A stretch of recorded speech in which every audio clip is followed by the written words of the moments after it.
Students, this video is for standard 10। ये composite Hindi है। इसका 6th लेसन है। ये ऐसा भी होता है। कॉम्पोजिट हिंदी मतलब जो 50 मार्क्स वाली हिंदी होती है, ये वो हिंदी है 10th स्टैंडर्ड की। इंग्लिश मीडियम है बट कॉम्पोजिट हिंदी है। ओके। ये जो है ये बहुत ही अच्छी, आप इसे पठनार्थ मतलब ये पूरक पठन जैसे हम कहते हैं, ऐसा भी होता है।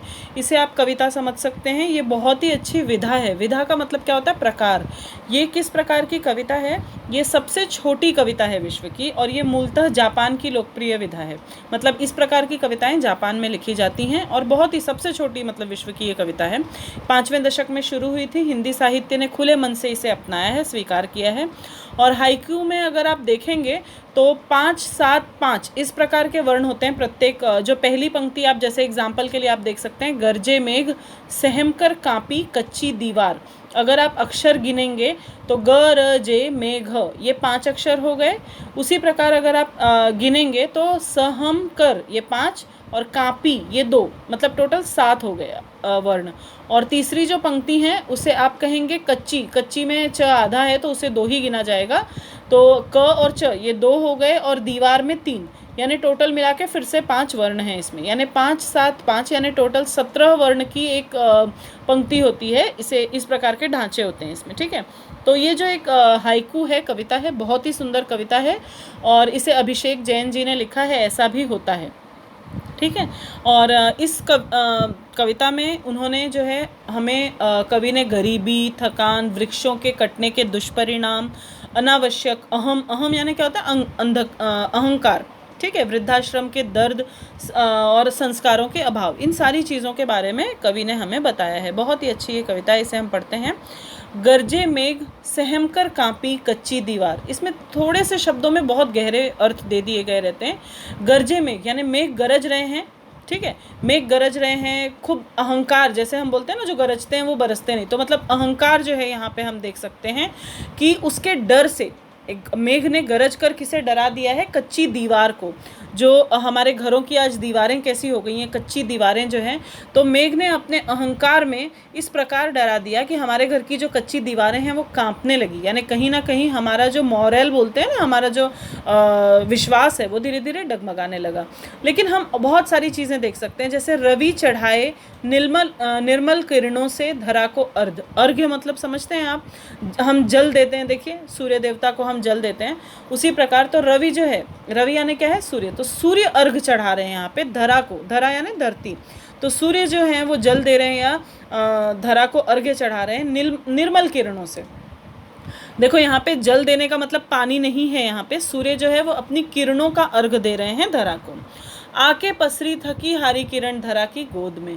जब ऊपर से किरणें उतरी हैं तो धरा यानी धरती की गोद में थकी हारी किरणें, जो मीलों का सफ़र पार करके लोगों को अपनी किरणों का जो उजियारा है वो पसारते हुए, लोगों की मदद करते हुए वो थक गई हैं और धरा की गोद में आकर समा गई हैं, और धरा ने बहुत ही प्रेम से उसे अपना लिया है, ठीक है। खुली आंखों ने जीवन भर देखे बंद सपने। हम सबकी आंखें खुली हुई हैं, लेकिन सबके कुछ ना कुछ सपने ज़रूर हैं।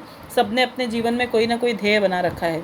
तो हम सबकी खुली आंखें भी जीवन भर सपने देख रही हैं। कैसे सपने? बंद सपने। वो पूरे होंगे या नहीं, इनकी अपेक्षा किए बिना हम सपने देख रहे हैं। हम मेहनत करना चाहते हैं उस चीज़ के लिए, ठीक है।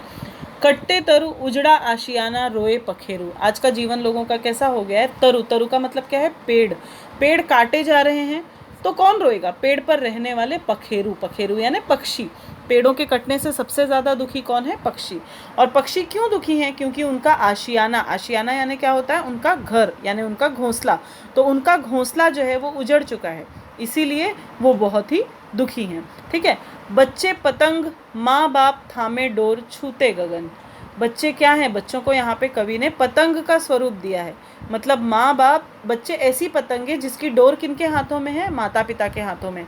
माता पिता यदि सही दिशा में डोर को अच्छी तरह से अगर संभाले रखेंगे तो उनके बच्चे सही दिशा में आसमान तक को छू लेंगे, गगन को छू लेंगे। तन माटी का फिर कैसा गुमान कद काठी का। बहुत ही सुंदर ये पंक्ति है। हम जानते हैं हमारा जो तन है, तन यानी शरीर, हमारा शरीर क्या है? एक पानी के बुलबुले के समान है, माटी से बना हुआ, मिट्टी से बना हुआ। हम जन्म लेते हैं और फिर मृत्यु के पश्चात हम इसी मिट्टी में घुल जाएंगे। तो तन माटी का फिर कैसा गुमान कद काठी का। गुमान का अर्थ क्या होता है? अहंकार, घमंड, गर्व। तो हमें किस प्रकार गर्व करने की आवश्यकता है? कोई गर्व करने की आवश्यकता नहीं है। हम जिस गुरूर में या जिस गुमान में या जिस अहंकार में जीते हैं, बुढ़ापा आते ही वो सारे का सारा अहंकार ख़त्म हो जाता है, क्योंकि तब हमारी कद काठी यानी हमारा जो शरीर है, हमारी जो काया है, वो किसी अर्थ का नहीं रह जाती। ठीक है। उड़ा पखेरु देखता रह गया ठगा सा तरु। तरु यहाँ क्या है? पेड़ है। तो आज ऐसा समय आ गया है जब लोग अपने माता पिता को या अपने आसपास के लोगों को छोड़कर कहीं दूर जाना चाहते हैं, आगे बढ़ने या चमकती इस दुनिया के चक्कर में। तो पखेरु जो है वो उड़ जा रहा है, अपना घर घोंसला, अपना पेड़ तरु सब कुछ छोड़कर उड़ जा रहा है। और कौन ठगा सा खड़ा है? किसे लग रहा है कि मेरे साथ कुछ तो भी गलत हो गया है? किसे लग रहा है? ये पेड़ को। पेड़ बहुत दुखी है। जैसे बच्चे यदि माता पिता से दूर चले जाएं तो माता पिता को कितना कष्ट होगा, उसी प्रकार पेड़ भी बहुत दुखी है।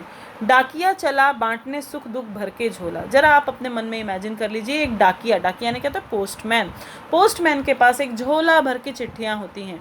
किसी की खुशी होती है, किसी के दुख होते हैं। उन पंक्तियों में कोई अपना कष्ट अपने परिजनों को पहुंचा रहा है और कोई अपनी खुशियां बांट रहा है। तो डाकिया जो है वो एक माध्यम है। किस चीज़ का? लोगों के खुशियों और दुखों का उनको पहुंचाने तक के लिए वो एक माध्यम है। मैया की आई वृद्धाश्रम से चिट्ठी कैसे हो बेटा। ये कितना कष्टकारी सोचिए समय है कि वृद्धाश्रम में माता को रख दिया गया है, माँ को वृद्धाश्रम में छोड़ दिया गया है। लेकिन माँ तो माँ होती है, वो वहाँ से भी चिट्ठी लिख रही है अपने बच्चे को, वो वहाँ से भी चिट्ठी लिख के अपने बच्चे का हालचाल, अपने बच्चे की कुशल क्षेम पूछ रही है कि कहीं मेरे बच्चे को कोई कष्ट, कोई तकलीफ़, कोई दुख तो नहीं है, मेरा बच्चा जहाँ है वहाँ सुरक्षित तो है, खुश तो है। तो ये होती है माँ। और बच्चा कौन है? बच्चे ने तो छोड़ दिया अपने माता पिता को वृद्धाश्रम में। तो ये जो समय है ये बहुत ही कठिन है। यहाँ पे कवि ये कह रहे हैं कि हमें अपने संस्कारों को छोड़ना अच्छा नहीं है। ठीक है। अंतिम पंक्तियाँ जो उन्होंने लिखी हैं वो क्या लिखी हैं? देखो, हो गई चोरी संस्कारों की तिजोरी लुट गया मैं। इंसान के पास क्या है? इंसान के पास केवल संस्कार हैं, उसकी अच्छी बातें, उसकी अच्छी भावनाएं ही उसके अंदर हैं। तो यदि वो भी चीज़ें चोरी, असल में संस्कार कभी चोरी हो सकते? नहीं हो सकते हैं। लेकिन फिर भी यदि हम हमारे संस्कारों को भूल गए, हमने कुछ गलत कर दिए, क्योंकि संस्कार क्या है? संस्कार हमारी तिजोरी में भरे हुए खजाने के समान है। तो वो खजाना अगर लूट गया तो हम क्या हो गए? हम तो संस्कार विहीन हो गए, हमारा सब कुछ चोरी हो गया। तो इस प्रकार से कवि ने, अभिषेक जैन जी ने बहुत ही सुंदर ये पठनार्थ लिखा है, पूरक पठन लिखा है। ऐसा भी होता है। ठीक है। धन्यवाद।